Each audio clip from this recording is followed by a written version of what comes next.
My work as a scientist was what I wanted people to understand. It took me a while to realize the abolitionist movement was one of the main reasons my almanac was successful. I never wanted to seize the world. It always seized me. Written by a black. Written by a man of scientific learning. A self-made astronomer, self-educated. An ephemeris is contained here in the back, giving the time of the rising and the setting of the sun each and every day of the year. You never get lost at sea with this, mate. I can swim. You don't have Poor Richard's almanac, do you? You see, madam, Benjamin Franklin stopped publishing his Poor Richard's almanac years ago. But this one, by Benjamin Banneker, is full of the same kind of humor. And this is the 1795 edition. Everything up to date. Reverend, could I interest you in an almanac today? A common almanac? No, thank you.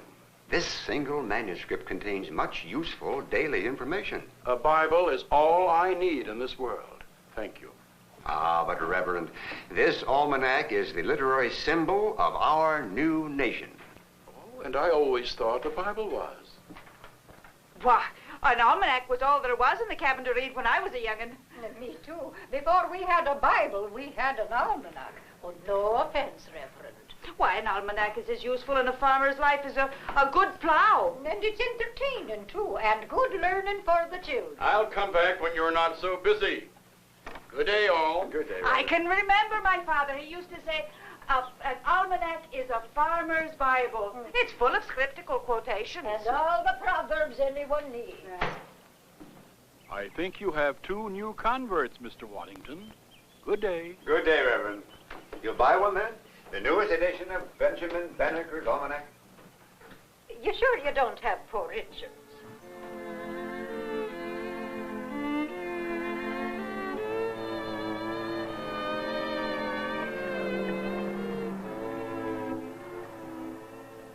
These visits are becoming a continual harassment, Commissioner Strode. I shall complain to the council. They don't like you any better than I do, Waddington. Your little group has had its day, and I'm afraid you're becoming something of a public nuisance. I'm simply warning you to stop smuggling slaves up north with forged papers. I make no manumission forgery, sir, and I challenge you to prove your accusations. I do not break the law. Not without good reason in your own mind, I'm sure, but if you should, there's a very good chance of my finding out.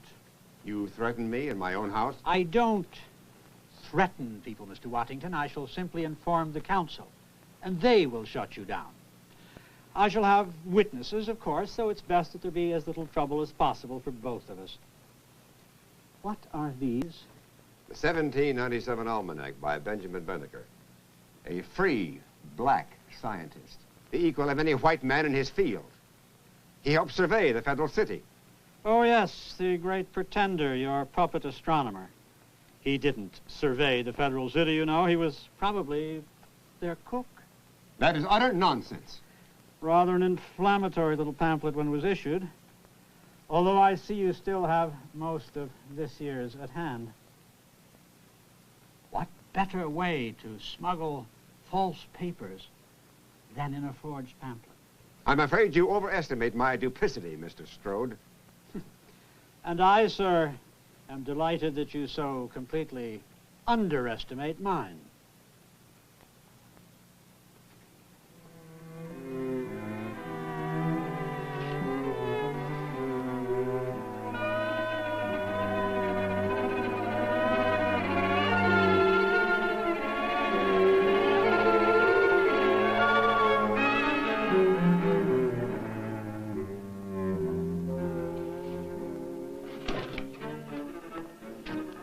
Greenberry.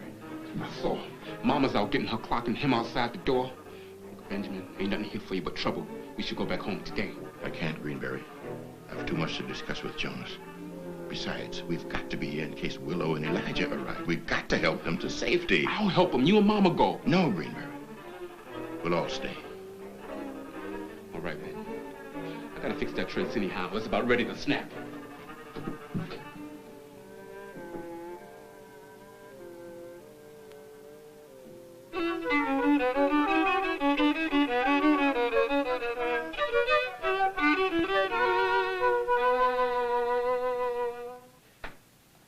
improved much, have I? No.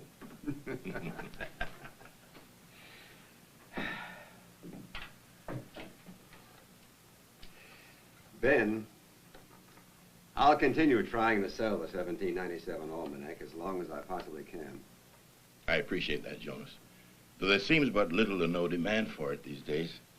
Well, it's just that there are so many rumors. Rumors? Yes, people saying that you must have had help with the almanac. They doubt the authenticity of my calculations? They say that the Ellicotts, George and Andrew, must have given you some help. I only wish they had. Do you believe that, Jonas? No, of course not. Season upon season passed with not a word from George or Andrew, except for the occasional letters. Oh, my God. The countless hours working in solitude, making mistakes, beginning again, teaching myself astronomy step by step. Do you realize that to predict an eclipse, it takes 68 separate calculations to make one diagram? I know, Ben. I know. My neighbors and my family think that I'm a crazy old man, taken with aimless midnight rambling through the woods. And even Molly, God bless her, she brags about the almanac, and then she chides me for staying up all night studying the stars. And now, to hear that you and the others doubt the value of my works. Damn it, Ben, I don't doubt the value of your work. But your articles about the plight of your brethren have inflamed the anti-abolitionists. Now we're faced with the results. If my works endanger the abolitionist movement, I will never write another one. Never! Ben! Here it is, Ben. I struck a mighty fine bargain. Oh, that's beautiful, Molly. That's really beautiful. Don't you like it, Ben? Yes, it's quite handsome, Molly. Mama, you had no business going out in them streets alone. I've been looking for you. Fiddlesticks, Greenberry. I did very well. I got me a fine clock and got me some change, too.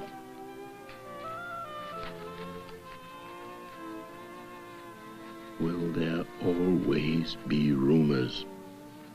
Had my abilities doubted ever since we surveyed the federal city? But you'll be surveying the new capital. No. Think of the honor. No. This may be the most important surveying assignment in the history of the country, and all you can do is say No. Dear cousin. You needn't impress me with the honor. I know the honor you pay me, and I thank you. But this time, the family interest must come first. The country needs you. In the past, I would have gladly said yes. But the mill is just beginning to function properly. In a few months, Andrew, but not now. You're the only person. Who else can I trust? What about Benjamin? Benjamin who? Benjamin Banneker. The black tobacco farmer. Yes, well, he's been sort of a pupil of mine. And now he knows more than I do. Well, he knows all the equipment, how to keep records, he can calculate, he's precise, scientific, and he wants to learn so much. Save your breath, George. I know all about your Banneker. Remember that publisher, Hayes, sent me his ephemeris to check last year. I know he's competent. And because you took so long with your reply, Benjamin missed the chance to publish his work. I was very busy, and I wasn't notified of any urgency. Anyhow, he's 60 years old, and this isn't going to be a pleasure trip. And maybe you would be ashamed to work alongside a black tobacco farmer. Of course not. No? I am a Quaker. I judge people on their merit, not the color of their skin. Good. Then it's settled. When does he leave? Hold on. I haven't said yes. And it's not up to me. I'll have to submit his name to the Secretary of State. Thomas Jefferson will decide. What's wrong? Wrong? It's all happening too fast. I'm 60 years old, and I've never been more than a couple of miles from my own front door. You'll do fine. I know it. I know you believe that I can do it, and maybe I can. But I'm still afraid. It's a big world out there, and a lot of people who can't see beyond the color of my skin. Well, they're blind. That's why it's so very important for you to open their eyes.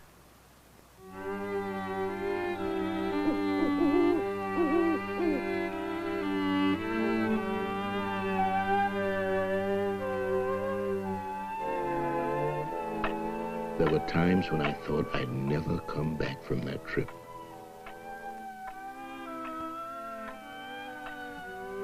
I worked at night in the tent, helping Major Ellicott with his observations and maintaining the astronomical clock. Since we only surveyed a 10-mile square area, the others would go into Georgetown to Sutter's Inn at night, leaving me alone with my calculations. Don't think I've ever been as cold as I was those 3 months. Every day became a battle against my age, my poor health, to keep going night in and night out, cataloging, whether I was up to it or not. Oh.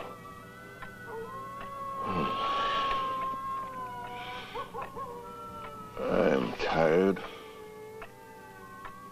I'm old. I'm sleepy.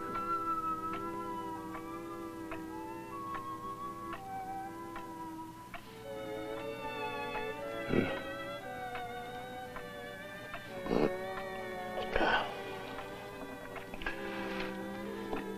I have work to do.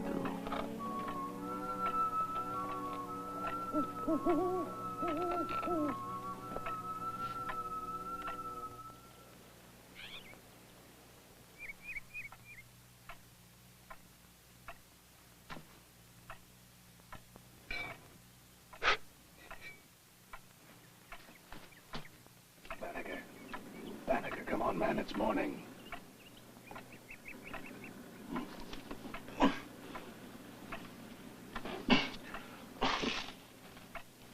The old bone's a little stiff today, Alan. Morning, mate. Morning. Let me give you a hand. That's the man. Thank you, Major.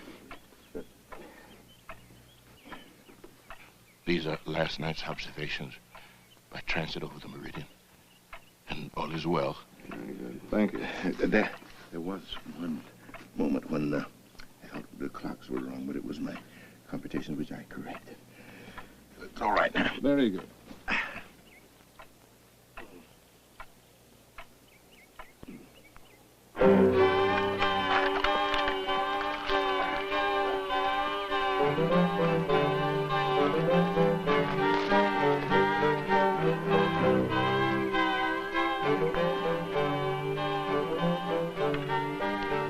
Only time we could work was winter, when there were no leaves on the trees, and it was cold. Men died from fallen trees, even wildcats. Ellicott himself supervised the work in the field, running lines with only 6 men, none having more surveying experience than I. His instruments intrigued me. The 6-foot-long zenith sector, the 3 telescopes, the brass circumferentor with the radius of 8 inches. He measured those 10 square miles by means of a chain. For months, I worked 7 days a week. But the excitement of using those instruments, learning that wealth of information about the stars, made me forget my exhaustion. Then, too, I had begun to dream of a project of my own. Another ephemeris, completed in time to be published if I could just return home.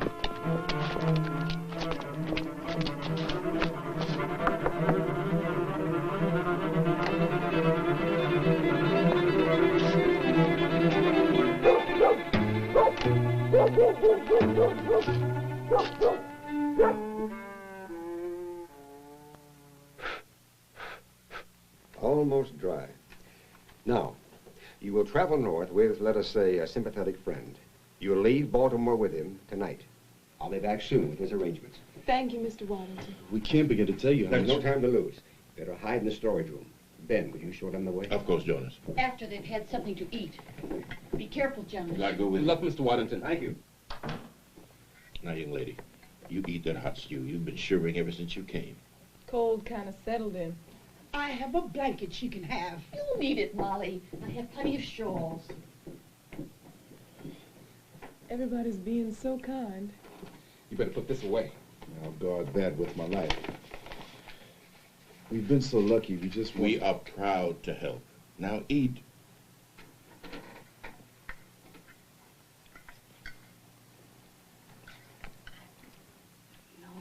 No.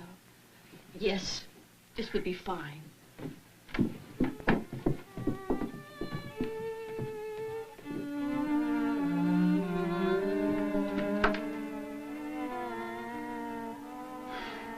Could get trapped in here. Sort of used to the open. You won't have to be here long.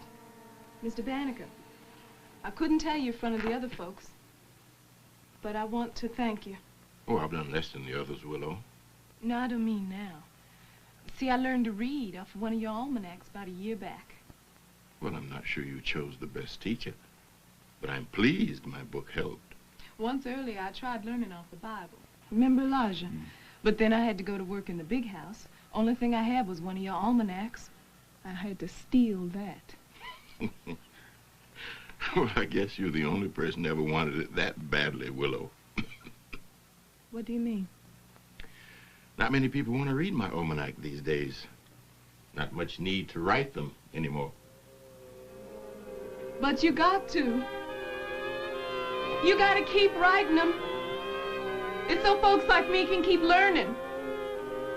That's the kind of freedom, too. You can't take that away from us.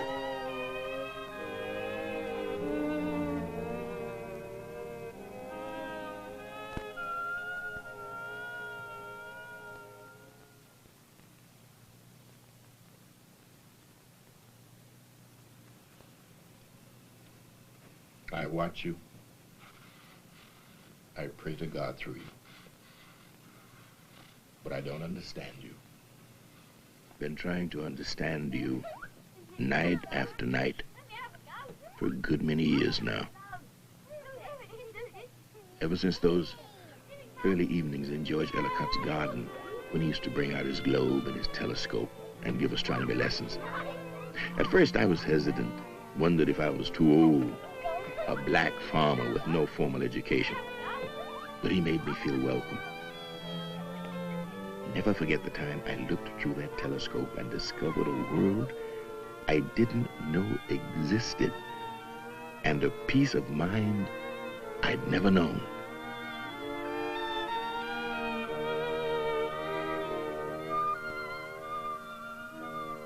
And as George taught me, I taught others. Come over here. Close one eye. Put the other one right there. I want you to meet a friend of mine. His name is Orion.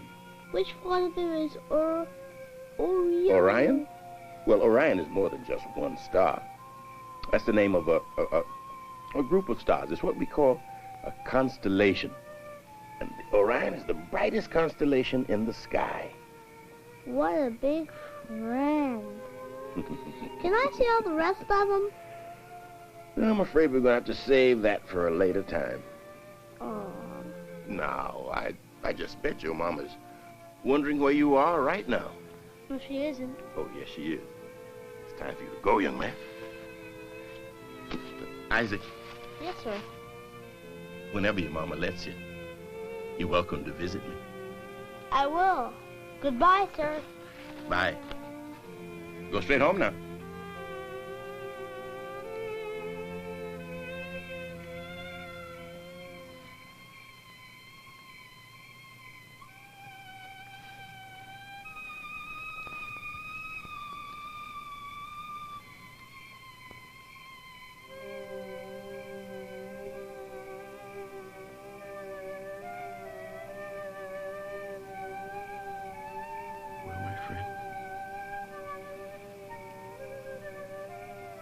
How are you tonight?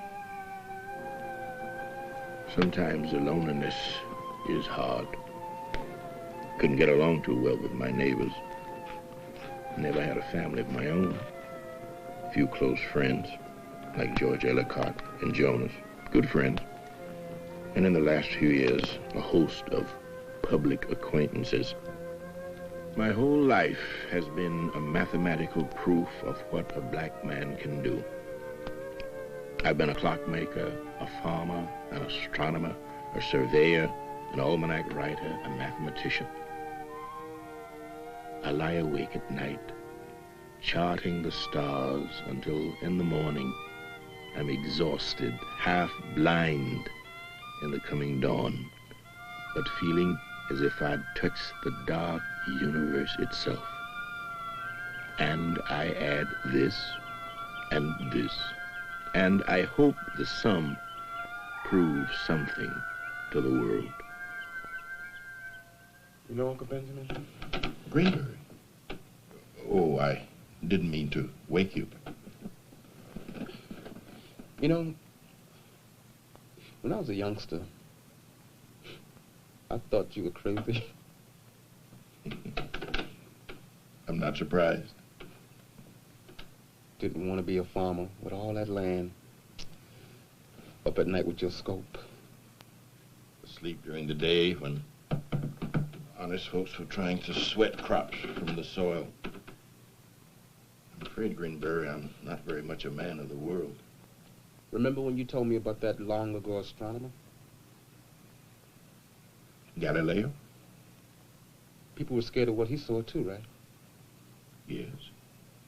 But you can't compare me with Galileo. But you are like him, because people were scared of what he saw too. And folks will remember you, Uncle Benjamin, because you tried in spite of them. Who will remember an almanac maker? His work lives a year, no more. Common housefly survives longer. Smells like trouble. Stay here, Uncle Benjamin.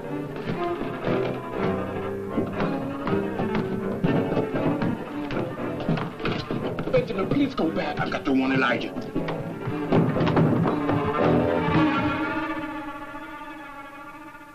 Where has Waddington hidden the runaways? What are you doing? How dare you break into my house? Put down that gun. What are you doing to my son? He's a free man. He has papers. Where are the slaves? Get out of my house at once. I saw them come in here. Madam, you know as well as I the penalty for harboring runaways. Do that, you're dead, nigger. Search the house. We better run. No. It's just possible that they're outside. You better hide in here. But there ain't no place.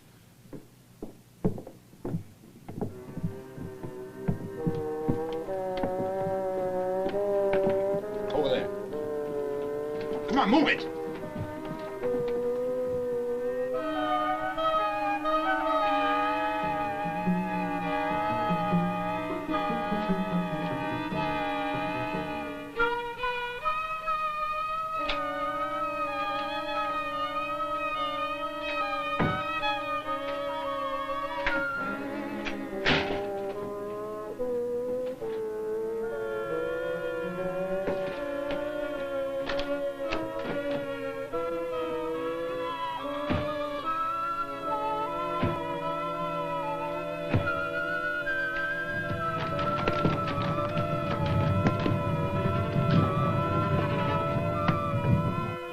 Mrs. Waddington?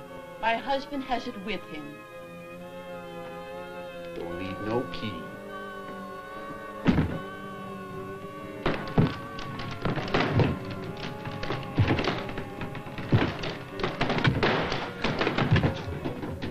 He's burning something, Strode. The evidence, perhaps. I am burning my almanac. If that's evidence, yes. Where's Willa Johnson? I don't know what you're talking about. You better tell me where she is, old man. Or I'm just gonna have to kill you. Well,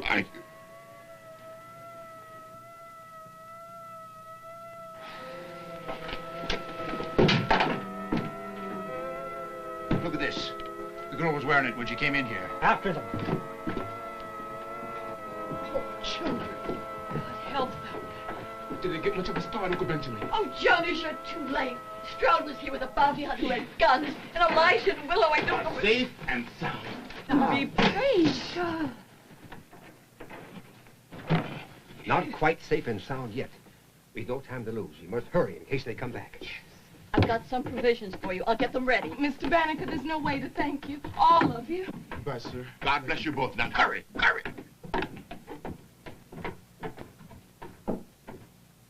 Ben, are you all right? Ben, they'll be fine. But are you all right? Yes, Molly. I am. Well, you sure had us all fooled. But you saved them, Uncle Benjamin. I did what I could, Greenberry. That's all. Benjamin Banneker continued to write, to study the stars, and to faithfully calculate an ephemeris for every year until 1802, although he was never again to have his work published. Nearing his 75th birthday in 1806, Banneker died quietly at his home in Baltimore County. Following his uncle's instructions, Greenberry returned the loaned books, the drafting instruments, and the table to George Ellicott. During Banneker's burial the next day, his house mysteriously burned to the ground, destroying all of its contents, including his extraordinary clock. Though his fortunes rose and fell with the abolitionist movement, his almanacs remain undeniable proof of his ability to overcome the difficulties of his time and the disadvantage of his race. Benjamin Banneker takes his place in America's history as the first black man of science.